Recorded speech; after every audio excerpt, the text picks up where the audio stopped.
প্রথমেই রায়ের কথাটা শোনো একবার। হয়েছে জগন্নাথের রথে চাপলে জ্বর ঠিক হয়ে যাবে। জগন্নাথের রথে চাপলে তোমার জ্বর ঠিক হয়ে যাবে।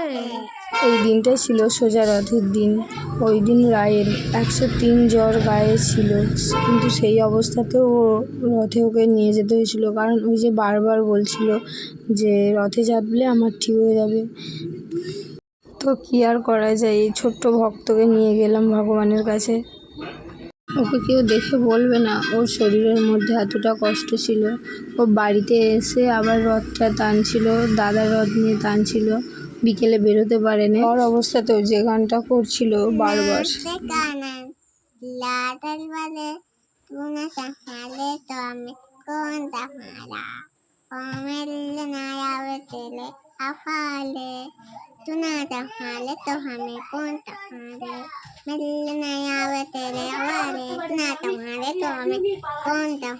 ভগবানের কৃপায় ঠিক 1 সপ্তাহের মধ্যে ও সুস্থ হয়ে আবার এই যে রথে চেপেছে।